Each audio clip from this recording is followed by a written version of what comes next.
Good morning everyone. Now today I discuss about next part of control and coordination, that is transmission of nerve impulses. In previous class already learned about the how impulses are transmitted through the synapse. Synapse से कैसे impulses transmit होते हैं from one part to another, मतलब एक neuron से दूसरे neuron में impulses कैसे ट्रांसमिट होते हैं ये हमने लास्ट टाइम देखा है. देन उसके बाद नेक्स्ट जो पार्ट है transmission of impulses, transmission of nerve impulses, मतलब transmission of impulses through the neuron और generation how impulses are generated in the neuron, inside the neuron. अब यहाँ पे न्यूरॉन का अगर हम स्ट्रक्चर देखते हैं तो न्यूरॉन का स्ट्रक्चर क्या होता है. Basically neuron are divided into different parts. यहाँ पे हमने देखा है last time neuron basically divided into upper star like part is known as dendron. Dendron gives rise to dendrites, बराबर. यहाँ पे डेंड्रॉन से डेंड्राइट्स फॉर्म होते हैं. Then next to that which responsible for the formation of large body, that part is known as cyton. Basically neuron are divided into three part. First one is dendron, cyton and last one that is the axon. ये tail like जो part होता है वो क्या है, axon. Action potential, due to action potential, यहाँ पे action potential generate होता है कब, आफ्टर द स्टिमुलेशन, मतलब ड्यू टू एक्सटर्नल स्टिमुलेंट और इंटरनल स्टिमुलेंट. एक्सटर्नल स्टिमुलेंट हो या इंटरनल स्टिमुलेंट, मतलब किसी चीज के अगर हम नीडल से अगर हाथ में अगर लगा रहे, वो नीडल पॉइंटेड नीडल अगर हाथ को लगा रहे तो हम पीछे लेते हैं, बराबर. वो स्टिमुलेंट है, that is the external stimulant. वो एक्सटर्नल स्टिमुलेंट की वजह से जो नीडल पिक कर रहे हैं हम उस स्किन के ऊपर, तो वहां पे हमें कुछ महसूस होता है. वो महसूस क्यों होता है वहां पे, due to external stimulant. External stimulant की वजह से यहाँ पे ये जो स्टिमुलेंट है, यहाँ पे इस स्टिमुलेंट की वजह से इम्पल्सेस रन होते हैं. इम्पल्सेस रन होते हैं from one part, from dendrites to dendron, cyton, then finally axon. Axon से away from the axon, away from the neuron, मतलब एक्सॉन के बाद वो दूसरे पार्ट में ट्रांसफर. अब यहाँ पे एग्जैक्ट जब वो स्टिमुलस एक्सटर्नल स्टिमुलस हो या इंटरनल स्टिमुलस की वजह से वो इम्पल्सेस कैसे रन होते हैं from one part to another part, मतलब इस डेंड्राइट से लेके इस एक्सॉन के टर्मिनल तक वो इम्पल्सेस कैसे रन होते हैं, क्यों रन होते हैं, ये आज हम पढ़ने वाले हैं. देखो यहाँ पे एक्सॉन का स्ट्रक्चर देखो. यहाँ पे surround that axon there is the presence of extra cellular fluid, that is known as extra cellular fluid. Axon के साइड में ये जो एक्सॉन है, इस एक्सॉन के साइड में क्या होता है, depend on type of axon. वो एक्सॉन कौन सी उसके ऊपर depend. Axon that is the part of neuron. Axon किसका पार्ट है, न्यूरॉन का पार्ट. इसके साइड में क्या प्रेजेंट होता है, एक फ्लूइड होता है, that fluid is known as extra cellular fluid. यहाँ पे माइलिन शीट लिखा है, देखो माइलिन शीट है. माइलिन शीट जहां पे रहेगा, फैटी टिश्यू वहां पे रहता है, तो उसकी वजह से क्या होता है, इम्पल्सेस और फास्ट रन होते हैं थ्रू द माइलिन शीट. और node of Ranvier, that is the point, मतलब वो यहाँ पे डिसकंटिन्यूअस मैनर में यहाँ पे नोड ऑफ रैनवियर, मतलब नोडल पार्ट दिखता है, that is known as node of Ranvier. अब देखो ये इम्पल्सेस जब रन होते हैं एक्सॉन से, वो कैसे होते हैं ये आज हम पढ़ने वाले हैं. अब एक्सॉन की मेम्ब्रेन जो है, the membrane of axon is known as plasmalemma. Axon की जो मेम्ब्रेन, अब यहाँ पे हम नॉर्मल सेल अगर देखते हैं, नॉर्मल सेल में क्या देखते हैं, जब नॉर्मल सेल होती है तो इसे बोलते हैं हम प्लाज्मा मेम्ब्रेन. प्लाज्मा मेम्ब्रेन क्या बोलेंगे, इसे हम प्लाज्मा मेम्ब्रेन. नॉर्मल सेल में जो सेल की मेम्ब्रेन होती है उसे बोलेंगे प्लाज्मा मेम्ब्रेन, सेल मेम्ब्रेन और प्लाज्मा मेम्ब्रेन. लेकिन यहाँ पे ये अगर सेल है, इस सेल की मेम्ब्रेन यहाँ पे क्या होता है, plasma membrane, then cytoplasm, then nucleus, बराबर. तो ये पार्ट हम बोलते हैं. तो ये क्या है, plasma membrane, outer membrane of cell in animal cell, that is the plasma membrane और सेल मेम्ब्रेन. लेकिन न्यूरॉन की जो मेम्ब्रेन है, that membrane of neuron is known as plasmalemma. उसे क्या बोलते हैं हम, प्लाज्मा लेम्मा. अगर ये न्यूरॉन की अगर मेम्ब्रेन है, ये एक्सॉन है, एक्सॉन की मेम्ब्रेन को क्या बोलते हैं हम, प्लाज्मा लेम्मा. क्या बोलेंगे उसे हम, plasma. The membrane of neuron is known as plasmalemma. क्या बोलेंगे उसे हम, प्लाज्मा लेम्मा बोलते हैं. बराबर। अब surround that plasma membrane, surround that plasmalemma, इस प्लाज्मा लेमा जो प्लाज्मा लेमा है इसके साइड में फ्लूइड होता है। That fluid is known as extra cellular fluid. क्या बोलेंगे हम? Extra cellular fluid. और अंदर जो फ्लूइड होता है दैट इज द एक्सोप्लाज्म और इंट्रासेल्यूलर फ्लूइड। सेल के अंदर है, एक्सॉन के अंदर है, तो इसी वजह से एक्सोप्लाज्म भी कह सकते हैं या इंट्रा सेलुलर फ्लूइड भी कह सकते हैं, बराबर। मतलब जो प्लाज्मा लेमा के बाहर है, न्यूरॉन के या एक्सॉन के जो बाहर है उसे बोलते हैं हम एक्स्ट्रा सेलुलर फ्लूइड। न्यूरॉन के अंदर है तो इंट्रासेलुलर फ्लूइड और एक्सोप्लाज्म, क्या बोलेंगे उसे हम? एक्सोप्लाज्म बोलते हैं। अब ड्यूरिंग द नॉर्मल स्टेट, जब नॉर्मल स्टेट होगा, नॉर्मल कंडीशन, ये एक्सॉन का पार्ट है, ये कौन सा पार्ट है? एक्सॉन का पार्ट है, लाइक दैट। इमेजिन कर लिया एक्सॉन का पार्ट, ये क्या है? एक्सॉन का पार्ट। अब नॉर्मल कंडीशन मतलब रेस्टिंग पीरियड में, जब ये रेस्टिंग पीरियड में होगा तब ये जो एक्स्ट्रा सेलुलर फ्लूइड होता है विच इज ऑलवेज, ये एक्स्ट्रा सेलुलर फ्लूइड कैसे होगा? विच इज ऑलवेज इलेक्ट्रोपॉजिटिव। कौन सा चार्ज होगा यहाँ पे? Electropositive charge during extra cellular fluid. मतलब एक्स्ट्रा सेलुलर फ्लूइड जो है ये क्या होगा? पॉजिटिव होगा, ऑलवेज पॉजिटिव होगा। क्यों? क्योंकि यहाँ पे क्या है? एग्जैक्ट यहाँ पे है क्या? इसका नेचर जो है एक्स्ट्रा सेलुलर फ्लूइड का ये पॉजिटिव। क्यों पॉजिटिव है? मतलब प्लाज्मा लेमा के साइड में जो फ्लूइड है उसका नेचर क्या है? पॉजिटिव है, इलेक्ट्रोपॉजिटिव। क्यों इलेक्ट्रोपॉजिटिव है? क्योंकि सराउंडिंग में क्या प्रेजेंट है? Surround that there is a presence of, surround that there is a presence of, इसके सराउंड में क्या प्रेजेंट है? यहाँ पे सोडियम आयन। क्या प्रेजेंट है? Large number of sodium ion are present surround that neuroplasm और प्लाज्मा लेमा। प्लाज्मा लेमा के साइड में क्या प्रेजेंट है? Sodium ion. और सोडियम आयन मतलब 3+ आयन यहाँ पे होते हैं, सोडियम 3+ आयन, यहाँ पे 3 आयन होते हैं। तो इमेजिन करो यहाँ पे सोडियम आयन की क्वांटिटी ज्यादा है। ये सोडियम आयन की क्वांटिटी क्यों ज्यादा है? क्योंकि यहाँ पे ये जो मेम्ब्रेन है, आउटर मेम्ब्रेन जो एक्स्ट्रा सेलुलर फ्लूइड, ये एक्स्ट्रा सेलुलर फ्लूइड का नेचर क्या है? एक्स्ट्रा सेलुलर फ्लूइड, इसमें सोडियम आयन ज्यादा होने के कारण which is always electropositive during polarized state. Polarized state बोल सकते हैं या रेस्टिंग पीरियड भी कह सकते हैं। That stage is known as resting period. क्या बोलेंगे इसे हम? रेस्टिंग पीरियड और पोलराइज्ड स्टेट। क्या बोलेंगे इसे हम? पोलराइज मतलब नॉर्मल, वहां पे कुछ भी एक्टिविटी इंपल्सेस रन नहीं हो रहे।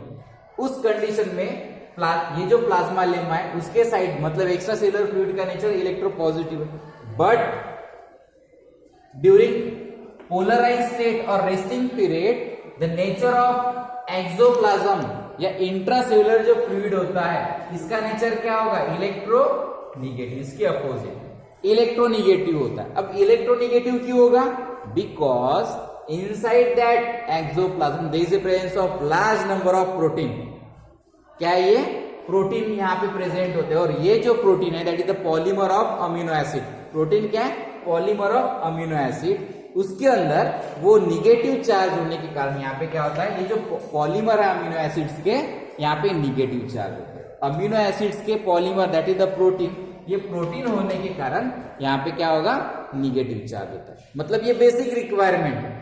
आउट ड्यूरिंग नॉर्मल कंडीशन जो प्लाज्मा लेमा है, एक्स्ट्रा सेलुलर फ्लूइड जो है वो क्या होता है? Which is always electropositive in nature because surround that there is the presence of large number of potassium ion, sorry sodium ion. Then inside that is the axoplasm. इस axoplasm के अंदर क्या होता है? Large number of amino acids present होते हैं। Amino acid that is the polymer of, ये क्या है? प्रोटीन है ये, बराबर। यहाँ पे अमीनो एसिड्स प्रेजेंट होते हैं, मतलब अमीनो एसिड का ये जो polymer that is the protein, ये प्रोटीन मॉलिक्यूल यहाँ पे होने के कारण वो इलेक्ट्रोनिगेटिव होता है। मतलब रेस्टिंग पीरियड में या पोलराइज स्टेट में ये अंदर का जो एक्सोप्लाज्म है, न्यूरॉन के अंदर का एक्सोप्लाज्म, ये इलेक्ट्रोनिगेटिव होगा, और एक्स्ट्रा सेलुलर फ्लूइड हमेशा इलेक्ट्रो पॉजिटिव रहता है। मतलब ये कंसेप्ट हमें याद रखना है। अब यहाँ पे इनसाइड जब नॉर्मल स्टेट होगा तब यहाँ पे पोटेशियम आयन भी प्रेजेंट होते हैं, K+ आयन भी यहाँ पे प्रेजेंट होंगे। Inside that is the presence of K+ ion भी यहाँ पे प्रेजेंट होंगे। मतलब एक्सोप्लाज्म के अंदर पोटेशियम आयन भी प्रेजेंट होते हैं। तो यहाँ पे ये सोडियम आयन ये जो है एक्स्ट्रा सेलुलर फ्लूइड में बाहर क्यों होते हैं? Because that plasma lemma, that membrane is impermeable to entry of sodium ion। ये नॉर्मल स्टेट में या रेस्टिंग पीरियड में ये सोडियम आयन के लिए इम्परमिएबल है। That's why that sodium ion does not enter inside the membrane. ये membrane के अंदर मतलब एक्सोप्लाज्म के अंदर ये एंटर नहीं होते। क्यों एंटर नहीं होते? Because impermeable, that membrane is impermeable to sodium ion. मतलब सोडियम आयन के लिए मेम्ब्रेन जो है ये इम्परमिएबल है। दैट्स व्हाई, उसी वजह से ये जो सोडियम आयन अंदर नहीं आ सकता। फिर ऐसा क्या होता है कि सिनेप्स में जो मेम्ब्रेन की परमिएबिलिटी बढ़ती है। अब ये नॉर्मल कंडीशन में होगी। ये नॉर्मल कंडीशन में क्या होता है, ये जो मेम्ब्रेन होती है प्लाज्मा लेम्मा, बराबर है, न्यूरॉन की जो मेम्ब्रेन होती है, that is the impermeable to entry of sodium ion. ये सोडियम आयन के एंट्री के लिए इम्परमिएबल है, बराबर। During the time of depolarization, फिर डीपोलराइजेशन स्टेट के वक्त ऐसा क्या होता है? देखो, नॉर्मल स्टेट में जो मेम्ब्रेन है, ये नॉर्मल स्टेट अगर देखते हैं, पोलराइज स्टेट और रेस्टिंग पीरियड, क्या बोलेंगे इसे हम? Resting period. During the time of resting period यहाँ पे जो यहाँ पे मिनिमम वोल्टेज जो होगा कितना होगा? 70 मिली वोल्ट, -70 मिली वोल्ट होता है। -70 ये मिली वोल्ट होता है, यहाँ पे वोल्टेज होता है ड्यूरिंग रेस्टिंग पीरियड, -70। अब ऐसा क्या होता है जब इंपल्सेस यहाँ पे रन होते हैं? इंपल्सेस क्यों रन होते हैं? फिर ये नॉर्मल स्टेट में है, फिर इंपल्सेस रन क्यों होते हैं? Due to threshold impulses. अब थ्रेशोल्ड इंपल्सेस मतलब यहाँ पे अगर हम देखते हैं थ्रेशोल्ड इंपल्सेस मतलब स्टिमुलस मतलब क्या होता है? थ्रेशोल्ड स्टिमुलस हमने देखा है, प्रॉपर्टीज हमने देखा है लास्ट टाइम। यहाँ पे एग्जैक्ट इसकी प्रॉपर्टी देखा है हमने, बराबर। कंडक्टिविटी, बराबर। कंडक्टिविटी मतलब flow of impulses from one part to another part, देखा हमने। Then threshold stimulus, due to stimulus whether it is external और इंटरनल, उस स्टिमुलस के लिए कंडक्शन के लिए जो मिनिमम अमाउंट होती है, minimum amount require for the transmission of impulses, that is the threshold stimulus. What is threshold stimulus? Minimum amount of energy require for the transmission of impulses from one part to another. Minimum amount होगी वो impulses run होने के लिए from one part to another part, that is known as threshold stimulus. अब threshold stimulus की वजह से मतलब ये एक्सटर्नल स्टिमुलस की वजह से, यहाँ पे अगर स्टिमुलस, यहाँ पे इस स्टिमुलस की वजह से यहाँ पे अगर हम हाथ लगाते हैं तो सडन यहाँ पे इंपल्सेस रन होते हैं। उस इंपल्सेस जब रन होते हैं तब एग्जैक्ट प्रोसेस क्या होती है ये हमें देखना। फिर एग्जैक्ट प्रोसेस क्या होगी? यहाँ पे जब नॉर्मल स्टेट में है तो यहाँ पे इसका वोल्टेज कितना होता है? That is the -70 millivolt, बराबर, नॉर्मल स्टेट में। लेकिन जब यहां से इंपल्सेस रन होते हैं, जब नॉर्मल स्टेट में सोडियम आयन कहां पे प्रेजेंट होते हैं? एक्स्ट्रा सेलुलर फ्लूइड में, बाहर, बराबर। That's why that charge is electropositive. और अंदर यहाँ पे प्रोटीन के मतलब यहाँ पे प्रोटीन होने के कारण, that is the polymer of amino acids, ये प्रोटीन होने के कारण यहाँ पे इलेक्ट्रोनिगेटिव चार्ज होता है। हालांकि नॉर्मल स्टेट में यहाँ पे पोटेशियम आयन भी प्रेजेंट होते हैं, K+ आयन भी यहाँ पे प्रेजेंट होंगे। कहाँ पे? नॉर्मल स्टेट में। इसका वोल्टेज यहाँ पे क्या होता है? -70 मिली वोल्ट, इतना करंट यहाँ पे प्रेजेंट होता है नॉर्मल स्टेट। जब ये स्टिमुलस की वजह से अब हाथ लगाते हैं, यहाँ पे जैसे हाथ लगाएंगे वैसे कुछ इंपल्सेस यहाँ से रन होते हैं, वैसे कुछ इंपल्सेस यहाँ से रन होंगे। अब रन होते समय एग्जैक्ट क्या होता है? जैसे एक्सटर्नल स्टिमुलेंट की वजह से, मतलब थ्रेशोल्ड स्टिमुलस बोलेंगे, minimum amount of stimulus required for the transmission of impulses from one part to another part. That is the threshold stimulus. अब देखो यहाँ पे जैसे इस पार्ट को हम हाथ लगाएंगे तब impulses, ये स्टिमुलस है, स्टिमुलस की वजह से यहाँ पे अगर हम हाथ लगाते हैं तो यहाँ पे impulses रन होंगे. फिर impulses रन होते समय यहाँ पे एग्जैक्ट कौन सी एक्टिविटी होती है? देखो यहाँ पे जब impulses रन होते हैं तब यहाँ पे करंट जनरेट होता है. कितना? Near about +30. कितना? 30 मिलीवोल्ट.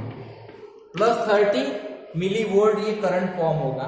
उस करंट की वजह से यहाँ पे पहले रेस्टिंग पीरियड में -70 था, अब यहाँ पे +30 हो गया. तो एग्जैक्ट जब ये डीपोलराइज स्टेट होगी, ये पोलराइज स्टेट है, नॉर्मल स्टेट, लेकिन ये डीपोलराइज्ड होगी, मतलब वहां पे एक्शन पोटेंशियल जनरेट हो रहा है. एक्शन पोटेंशियल की वजह से यहाँ पे क्या होगा? एक करंट पास होगा, उसका वोल्ट कितना होगा? 30 मिलीवोल्ट. प्लस तब यहाँ पे -30 +30 -30 -70, तो यहाँ पे वोल्ट कितना होगा? Near about millivolt. -50 मिलीवोल्ट यहाँ पे जनरेट होगा. माइनस कितना? -50 मिलीवोल्ट जनरेट होगा due to action potential. Action potential की वजह से. उसके बाद यहाँ पे जो सोडियम आयन, ये जो मेम्ब्रेन है which is impermeable to entry of sodium ion. Sodium ion के लिए ये इम्परमेबल, लेकिन जैसे यहाँ पे ये जो इंपल्सेस रन हो रहे हैं उसके वजह से which is highly permeable to sodium ion, ये हाईली परमेबल होता है और ये सोडियम आयन अंदर आता है, एक्सोप्लाज्म में आते हैं, सेल के अंदर आते हैं और यहाँ पे चार्ज चेंज होता है. पॉजिटिव पॉजिटिव दिख रहा है यहाँ पे. और आउटर पार्ट देखो यहाँ पे, ये जो निगेटिव चार्ज जो आयन है वो बाहर चले जाते हैं, मतलब ये बाहर जाते हैं due to stimulant. Threshold stimulant की वजह से यहाँ पे क्या हो रहा है? वो एक एक्शन पोटेंशियल वहां पे हो रहा है. उस एक्शन पोटेंशियल की वजह से यहाँ पे इंपल्सेस रन हो रहे हैं. बराबर. जैसे इंपल्सेस रन होंगे, ये जो इलेक्ट्रॉनिक मतलब यहाँ पे जो मेम्ब्रेन है that is the impermeable for the entry of sodium, वो परमेबल होते हैं और ये सोडियम आयन अंदर एंटर होते हैं. और यहाँ पे जो निगेटिव कंटेंट मतलब आयन जो होते हैं वो बाहर रिलीज होते हैं. ये परमेबिलिटी इसी पार्ट में रहती है तब तक. ये परमेबिलिटी जिस पार्ट में एक्शन पोटेंशियल है उसी पार्ट में रहेगा.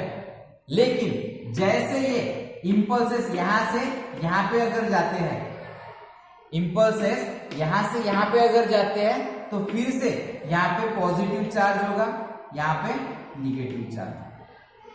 यहाँ पे पॉजिटिव, यहाँ पे निगेटिव, यहाँ पे फिर से निगेटिव चार्ज. मतलब सोडियम आयन फिर से ये बाहर निकलेंगे यहाँ पे प्रीवियस पार्ट में और यहाँ पे सोडियम आयन अंदर जाएंगे. मतलब जहां से वो करंट एक्शन पोटेंशियल की वजह से वो करंट पास हो रहा है, वही पार्ट क्या होता है? डीपोलराइज्ड होता है. इस पार्ट को बोलते हैं डीपोलराइजेशन. मतलब यहां पे अगर ये डीपोलराइजेशन हुआ है तो बाहर क्या होगा? इलेक्ट्रोनिगेटिव चार्ज होगा. बराबर. लेकिन उस वक्त यहां पे क्या हो सकता है? यहां पे कौन सी कंडीशन होती है? पोलराइज. जैसे वो इंपल्सेस यहां से यहां पे आएंगे वैसे ये क्या होता है? पोलराइज स्टेट में. मतलब प्रीवियस पार्ट पोलराइज स्टेट में होता है और ये आगे का पार्ट डीपोलराइज्ड होता है. बराबर. क्योंकि एक्शन पोटेंशियल की वजह से वो इंपल्सेस वहां से रन हो रहे हैं. This is over about the transmission of impulses, nerve impulses from neuron. Neuron से किस वे से इंपल्सेस रन होते हैं ये आज हमने देखा है इस सेशन में. Then we will discuss next part in next class. Thank you.